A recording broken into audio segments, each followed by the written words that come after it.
Turunlah sekarang hatiku sebagai baitmu, hidupku jadi bejanamu, pakai sesuai rencanamu.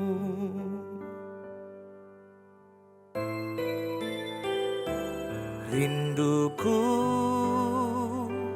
ubah hidupku, ku bawa kepadamu Tuhan, sebagai persembahan yang hidup sampai akhir hidupku. Roh Kudus penghibur dan penolongku, ku tak takut sebab Engkau ada di dalamku. Kau ubah dukaku menjadi sukacitaku. Roh Kudus, Kau hadir di sini.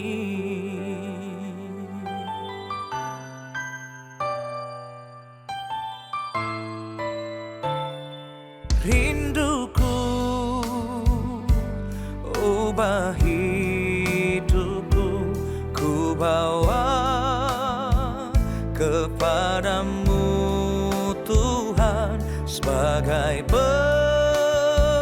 persembahan yang hidup sampai akhir hidupku. Roh Kudus penghibur dan penolongku, ku tak takut sebab Engkau ada di dalamku. Kau ubah dukaku menjadi sukacitaku. Roh Kudus, Kau hadir di sini.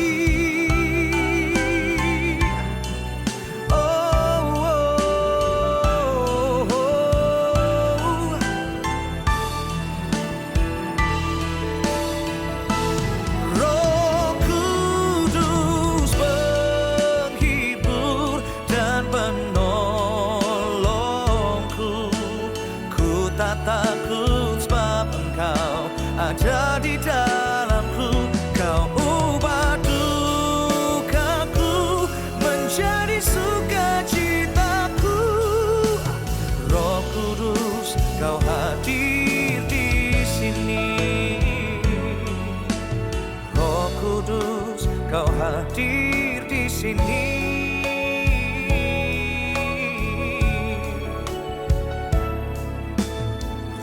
Kudus, Kau hadir di sini.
tetap bangkit berdiri bersama-sama Bapak Ibu Saudara.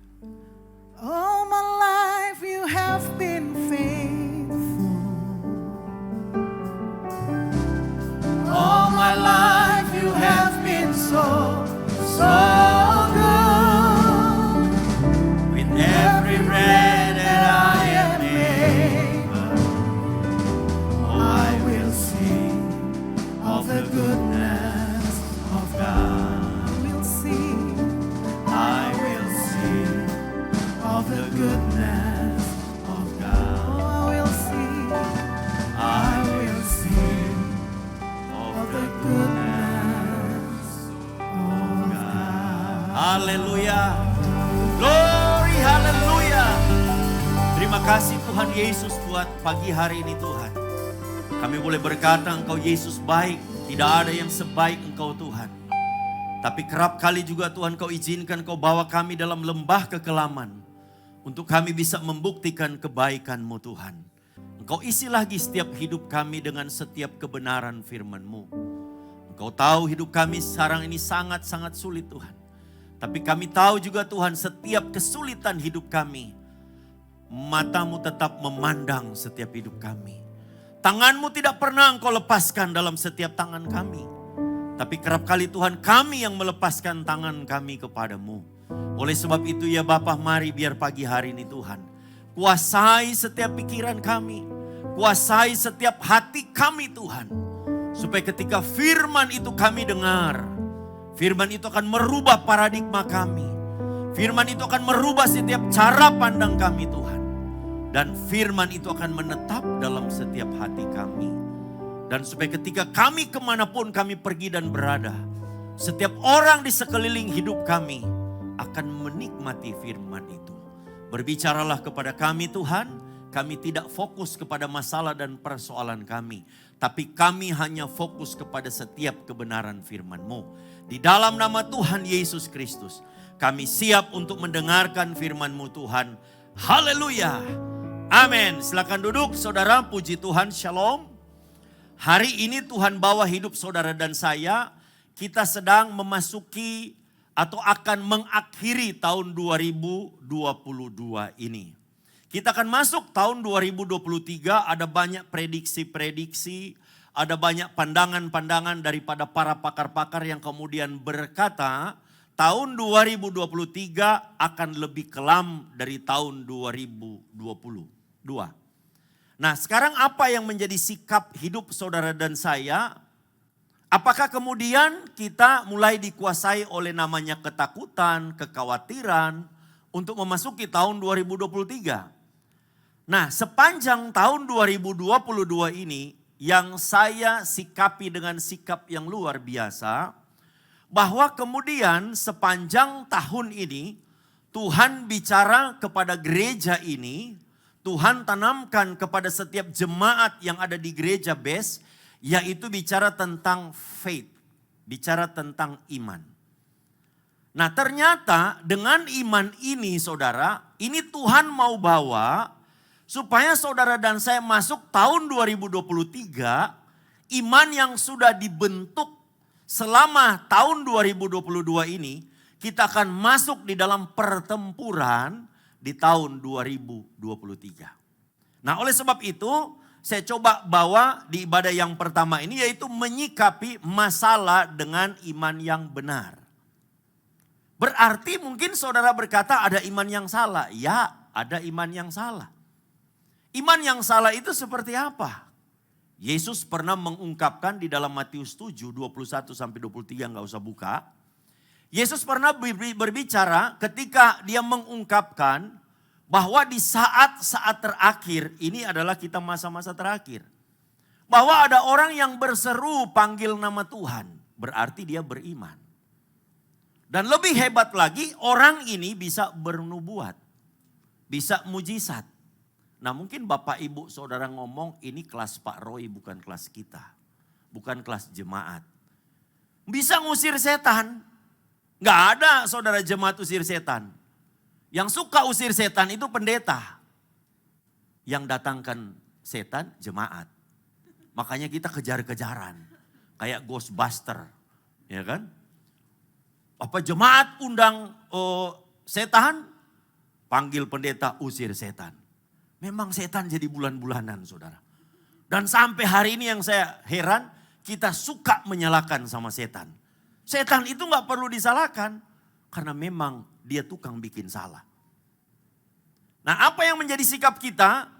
Makanya Bapak Ibu Saudara, Yesus kemudian berkata di dalam Matius tadi 7 ayat 23, dia bilang begini, aku tidak kenal kamu. Berarti kita bisa simpulkan seseorang yang berkata, dia beriman kepada Yesus, Yesus juga harus tahu dia. Amin? Berarti harus klop. Nah, oleh sebab itu, salah satu cara Tuhan untuk membuat iman kita mengenal siapa dia, Tuhan izinkan namanya masalah. Amin? Ini wajah masalah semua nih. Kalau saya ngomong masalah, jemaat itu paling alergi dengan masalah. Tapi saudara lihat, masalah itu saudara sikapi dengan baik, pasti akan jadi berkat.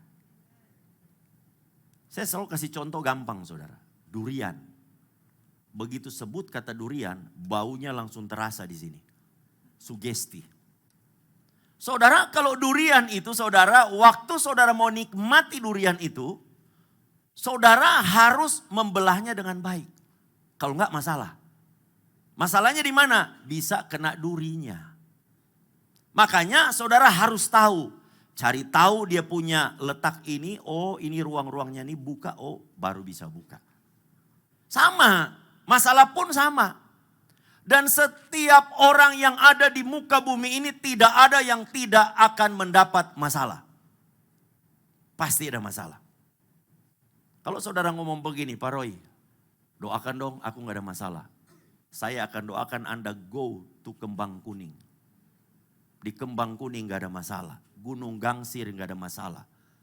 San Diego Hill gak ada masalah. Yang masalah yang hidup bayarnya mahal. Bisa satu lahan 1 M. Iya kan? Teman saya beli lahan di sana, berapa lahan? Ada orang mau beli dia jual, cuan juga. Saya bilang memang akhir zaman ini, bayangkan kubur diperjualbelikan. Apa setan gak geleng-geleng kepala lihat hidup manusia?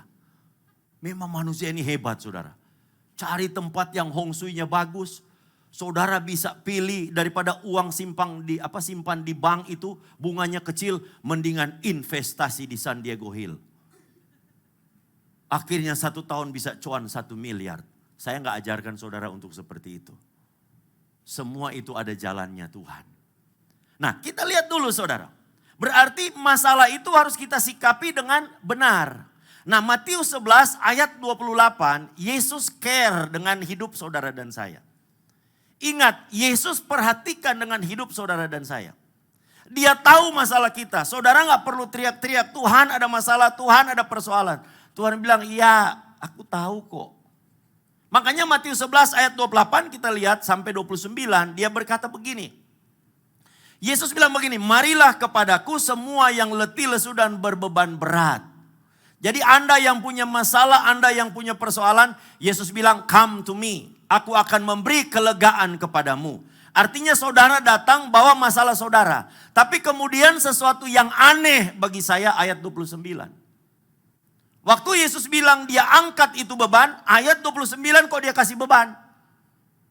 Ayat 29 Yesus bilang begini, pikul lakuk yang kupasang. Saudara akan bilang begini, Tuhan suruh saya datang bawa masalah, habis itu Tuhan kasih beban. Yang benar aja dong Tuhan. Dia bilang pikul lakuk yang kupasang dan belajarlah padaku karena aku lemah lembut dan rendah hati dan jiwamu akan mendapat ketenangan. Artinya ketika kita sudah serahkan setiap masalah persoalan kita, Tuhan kasih satu beban yang namanya beban iman. Amin.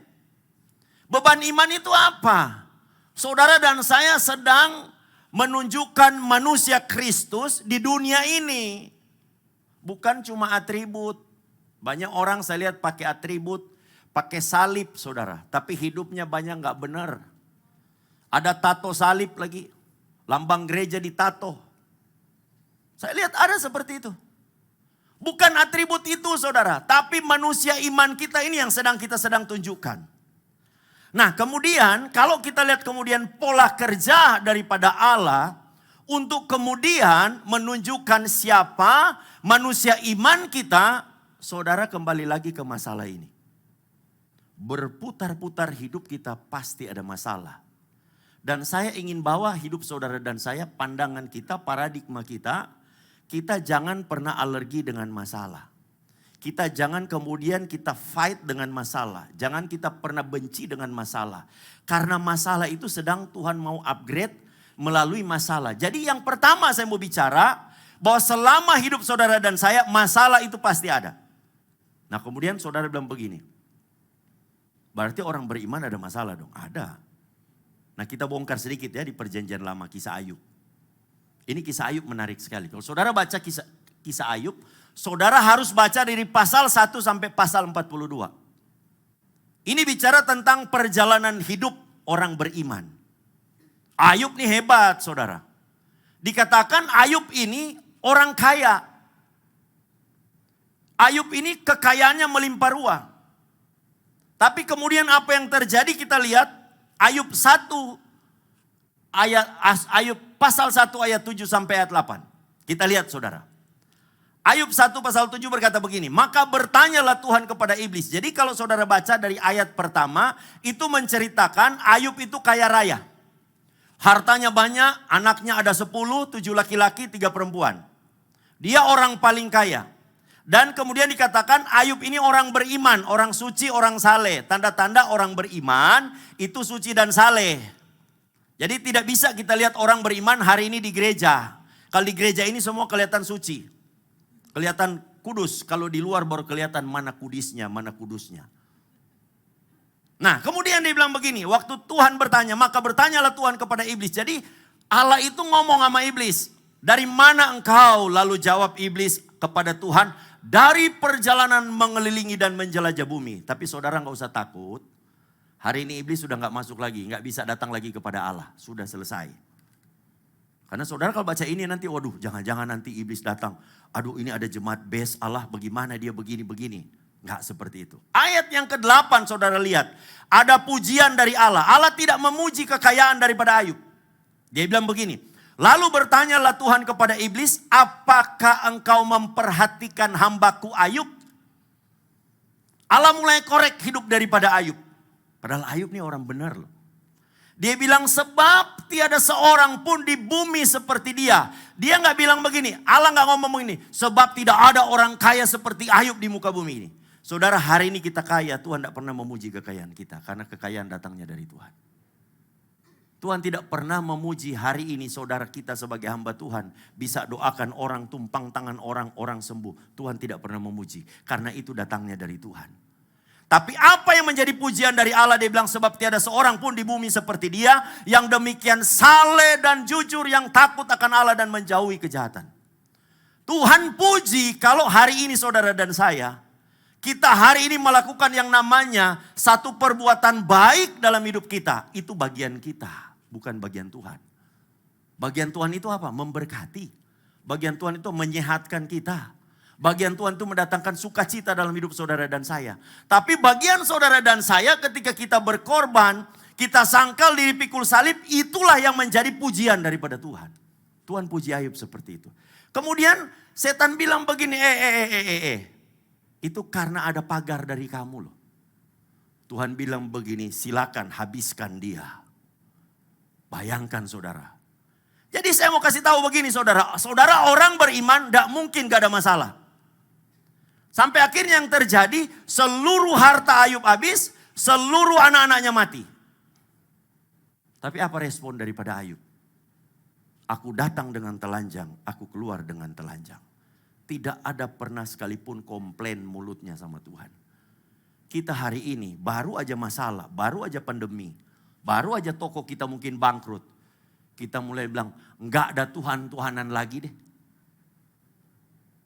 Baru aja datang di gereja, gak disalami, lupa disalami sama aser, ngambek. Ya kan, banyak begitu. Saudara, Tuhan sedang melatih kita. Makanya saudara yang kedua saya mau bicara harus bisa melihat masalah itu dengan iman. Apa sih rencana Allah sehingga Tuhan menjadikan saya hari ini seperti ini?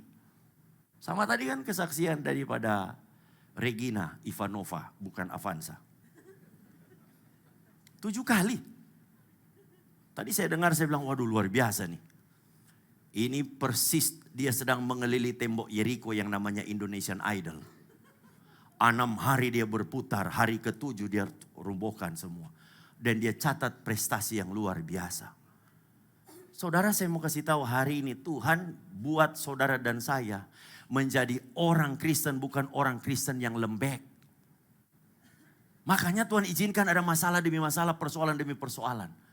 Seorang yang akan menjadi orang yang hebat ketika yang namanya dia mengalami proses demi proses dan dia tidak pernah mengeluh. Nah, oleh sebab itu saudara, apa yang menjadi masalah saudara dan saya hari ini lihat dengan kacamata iman. Makanya muncullah kemudian di dalam Ayub 2 ayat 2 sampai ayat 3. Ini ceritanya Ayub udah habis dulu nih. Sudah habis. Anak-anaknya mati, anaknya 10 itu mati semua. Kemudian hartanya habis. Muncul di pasal 2, Ayub 2. Pas ayat 2 sampai ayat yang ketiga kita lihat. Kembali lagi iblis datang jalan-jalan.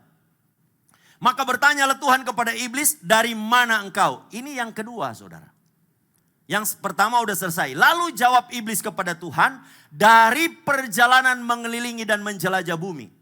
Ayat yang ketiga saudara perhatikan, statement yang sama tapi nanti kita akan lihat. Ada tambahan dari Allah apa yang Allah ngomong.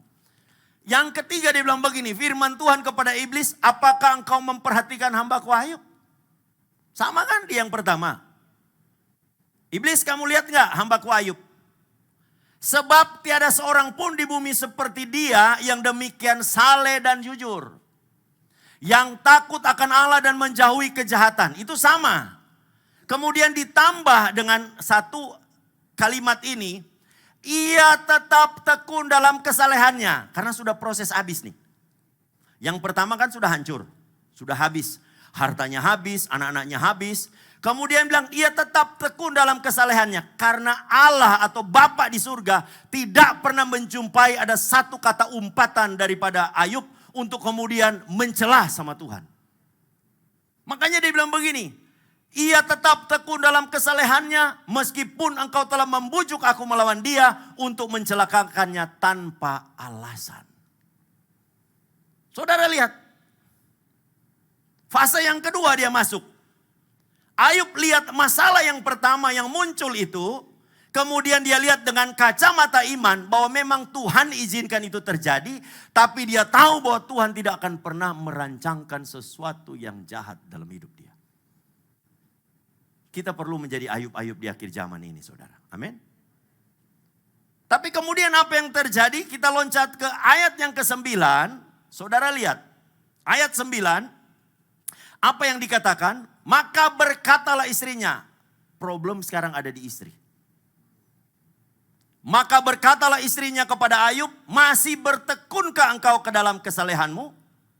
Kutukilah Allahmu dan matilah. Saya bilang kalau saya punya bini begini sudah lama saya gampar. Bukan support kita yang lagi dalam keadaan terpuruk. Malah disuruh meninggalkan. Saya pikir ini wanita ini istri Ayub ini kita perlu masukkan ke ladies devotion. Di base. Supaya itu terbentuk itu karakter wanita yang punya hubungan yang intim dengan Allah. Amin. Makanya jemaat yang belum ikut ladies devotion. Tolong datang suami-suami kirimkan istrimu ikut ladies devotion. Amin. Beri tepuk tangan dulu untuk Tuhan. Saudara kemudian apa yang terjadi kita lihat. Ayat yang ke-10. Apa yang dikatakan oleh Ayub. Tetapi jawab Ayub. Inilah kita lihat pertama kualitas iman daripada Ayub. Tetapi jawab Ayub kepadanya. Engkau berbicara seperti perempuan gila. Apakah kita mau menerima yang baik dari Allah? Belum sampai di situ. Tetapi tidak mau menerima yang buruk. Iman Ayub masih berpikir. Dia tidak mau salah di dalam dosa perkataan. Tapi dia masih menganggap. Semua yang terjadi yang buruk ini pun datangnya dari Tuhan. Itu yang membuat proses Tuhan berjalan terus. Hari ini pun sama. Mungkin kita baik. Hari ini kita sudah melakukan yang baik. Tapi ada sesuatu yang mungkin keliru dalam setiap hidup saudara dan saya. Mungkin iman kita ini masih iman kanak-kanak. Maka perlu kemudian harus di-upgrade. Harus naik the next level. Sama saya kasih perumpamaan saudara. Saya lihat anak-anak muda sekarang kan sedikit-sedikit main game. Generasi gamer sekarang. Bukan cuma anak muda saya lihat, kadang-kadang sudah opa-opa main game lagi. Iya toh? Main game. Saya tanya, kadang main game apa ini? Ini supaya ini buang waktu kita. Ngabisin waktu. Ada yang namanya tuh yang paling fenomena apa tuh? Legend apa itu? Apa? Mobile Legend itu. Mereka main-main berarti ini. Suka ini. Kan orang namanya, saudara kalau main game, dia dari level bawah dia harus naikin level lagi satu. Berarti bebannya ditambah. Makanya itu tadi Yesus bilang, pikulah kuk yang kupasang. Jadi saudara dan saya hari ini sama seperti Ayub ini. Kalau kita cuma pengenalan kepada Allah kita, cuma pengenalan di dalam level yang pertama, maka Allah akan menaikkan kita kepada level yang kedua. Terus, naik terus, sampai pada puncaknya. Baru Tuhan minta ada statement yang keluar dari mulut bibir saudara dan saya. Aku kenal siapa Tuhanku yang sebenarnya. Makanya yang ketiga, menjadi dewasa iman lewat masalah. Jadi memang tidak bisa tidak, saudara dan saya hari ini akan didewasakan oleh Tuhan lewat masalah. Karena kalau dari level 1 kemudian pindah ke level 2, pindah ke level 3, saudara akan sampai pada puncaknya dan saudara akan berkata, aku tahu siapa Tuhanku. Dan itu dialami oleh Ayub. Ayub 42 ayat 5 sampai ayat yang ke-6 kita lihat. Ayub 42 ayat 5 sampai ayat 6 berkata begini. Hanya dari kata orang saja aku mendengar tentang engkau. Ayub buat sebuah statement ini. Dia bilang hanya dari orang saja aku dengar tentang Tuhan. Tetapi sekarang mataku sendiri memandang engkau. One day Tuhan akan bawa hidup saudara dan sayanya kita dengan dia. Amin. Gak bisa ikutkan istri kita, gak bisa ikutkan suami kita, gak bisa ikutkan anak kita. Satu saat hanya kita dengan dia yang berhadap-hadapan. Di mana kita harus bisa menyelesaikan. Di mana posisi iman kita hari ini. Saudara saya kasih tahu bukan Tuhan jahat. Tuhan tahu berat. Makanya 1 Korintus 10 ayat 13 kan dibilang begini. Pencobaan-pencobaan yang kamu alami pencobaan biasa. Tidak melebihi kekuatanmu. Kemudian apa yang terjadi kita lihat. Tadi 42 ayat 5. Ayat 42 tadi ayat 5. Oleh sebab itu aku mencabut. Hanya dari kata orang saja aku mendengar tentang engkau. Tetapi sekarang mataku sendiri memandang engkau. Ayat 46. Ini puncak daripada iman daripada Ayub. Kemudian apa yang Ayub katakan di dalam ayat yang ke-6. Dia bilang oleh sebab itu aku mencabut perkataanku. Perkataan di mana saudara? Di dalam Ayub yang kedua dia berkata bukan hanya yang baik aku terima dari Allah. Tapi yang buruk pun. Berarti iman Ayub saat itu mulai naik.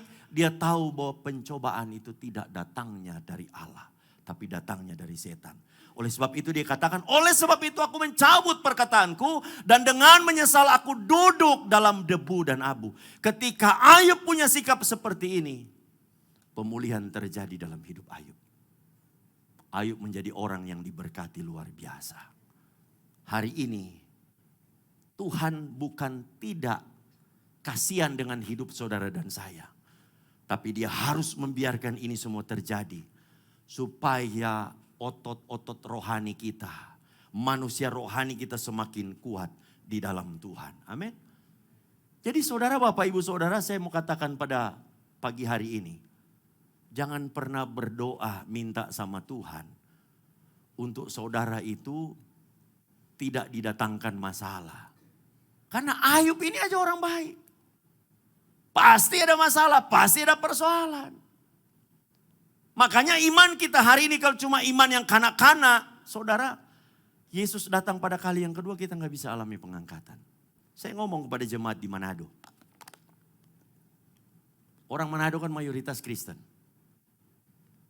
Banyak orang bilang begini sama saya.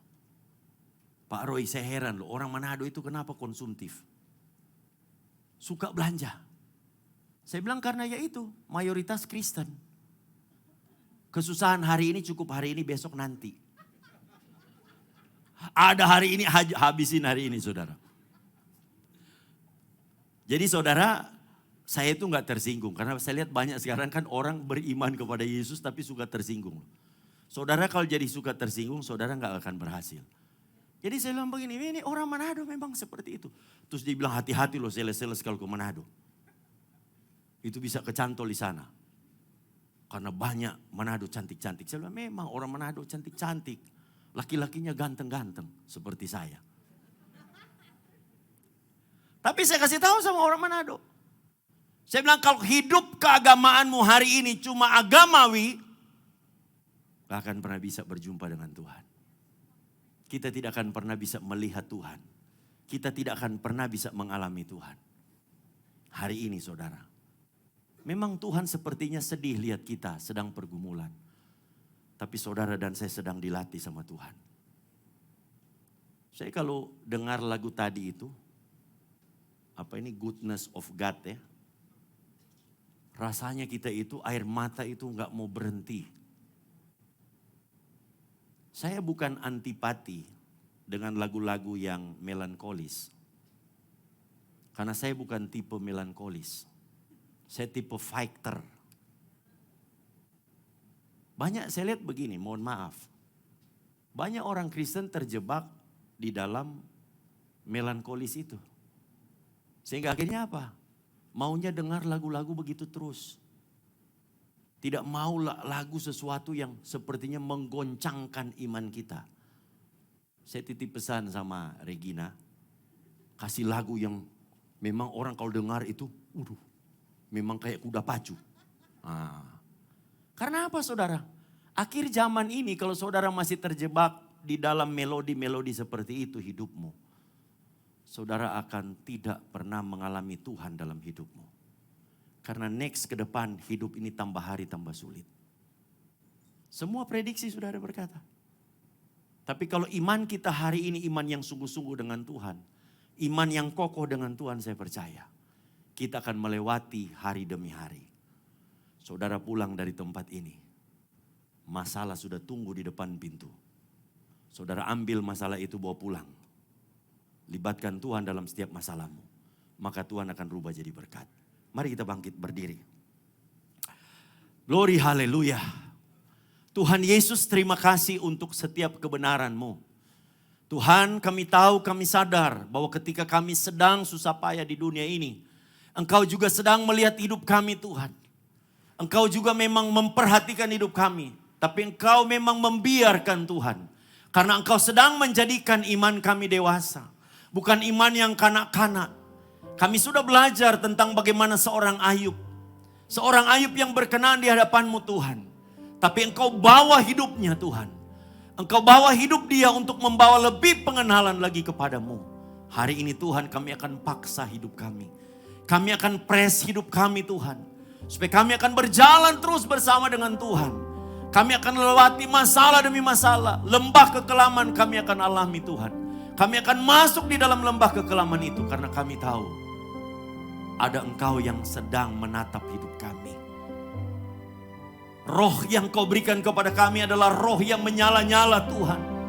Roh yang Kau berikan kepada kami bukan roh yang padam Tuhan. Hari ini bangkitkan roh itu Tuhan. Supaya kami akan melihat rancangan dan rencana-Mu yang ajaib dalam hidup kami. Terima kasih Bapa dan hamba berdoa Tuhan. Bagi setiap jemaat-Mu di tempat ini yang punya masalah, punya persoalan. Tuhan, Roh Kudus Engkau bicara kepada mereka. Supaya mereka mau datang mendekat kepadamu Tuhan. Tidak menjauhkan hidup mereka daripadamu Tuhan. Terima kasih Bapa di surga. Di dalam nama Tuhan Yesus Kristus. Kami sudah mengucap syukur dan berdoa. Haleluya. Tetap berdiri, kita mau tutup dengan doa. Terima kasih buat penyertaan Tuhan atas kebaktian pagi hari ini. Sebelum kami menerima berkat-Mu, Tuhan, kami berdoa untuk gereja-gereja yang ada di seluruh dunia, bagi para hamba Tuhan sampai kepada semua jemaatnya. Kiranya Tuhan memberkati mereka semuanya, supaya mereka menjadi berkat dan berdampak, sehingga gereja di seluruh dunia dipenuhi oleh jemaat yang mencari Tuhan dengan tulus dan takut akan Tuhan. Buat semua hamba Tuhan dan gereja bersatu, rukun dan tidak terpecah-pecah, supaya dunia percaya Yesus adalah Tuhan bagi kemuliaan Allah Bapa di surga. Demikian gereja BES yang Tuhan sudah percayakan kepada setiap kami. Tuhan, kami juga berdoa untuk persembahan dari jemaat dan umat-Mu. Kiranya Tuhan menerima, membalas berkali lipat. Biar persembahan ini berkenan kepada Tuhan sebagaimana persembahan Habel. Tuhan, berikan kemurahan-Mu, balas kebaikan kerelaan hati jemaat-Mu, jaga lindungi mereka, serta pelihara mereka beserta keluarga, pekerjaan dan kesehatannya. Mari saudara dekapkan tangan di dada, kita mau terima berkat Tuhan. Jagalah hati dengan segala kewaspadaan, karena dari sanalah terpancar kehidupan. Jemaat yang kekasih, pulanglah, jadilah berkat, dan terimalah berkat rahmat anugerah dari Allah Bapa di surga, di dalam Putra Tunggalnya Yesus Kristus yang telah mati bagi dosa kita, dan bangkit pada hari yang ketiga, sehingga kita menyembah Tuhan Allah yang hidup. Iman kita bukan kepada Tuhan yang mati. Dia naik ke surga menyediakan rumah bagi kita, sehingga kita punya pengharapan yang pasti. Dia akan datang kembali untuk kedua kalinya menjemput gereja dan umatnya yang berjaga-jaga, kudus, dewasa, dan bijaksana, serta menghakimi dunia. Dan di dalam persekutuannya dengan Roh-Nya yang kudus, yang membuat hati kita berkobar-kobar, roh kita menyala-nyala dalam kasih semula, Roh Kudus yang menghibur, menguatkan, memelihara, menginsapkan, menuntun dan memimpin kita kebenaran dan kekudusan, serta menjadi saksi Kristus mulai hari ini sampai selama-lamanya. Kita tutup dengan doa Bapa kami bersama-sama.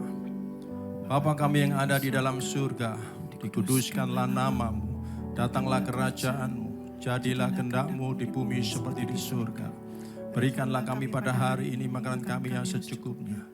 Dan ampunilah kami akan kesalahan kami, seperti kami juga mengampuni orang yang bersalah kepada kami. Janganlah membawa kami ke dalam pencobaan, tetapi lepaskanlah kami daripada yang jahat. Karena Engkau-lah yang punya kerajaan dan kuasa dan kemuliaan sampai selama-lamanya. Haleluya. Amin. Silakan duduk.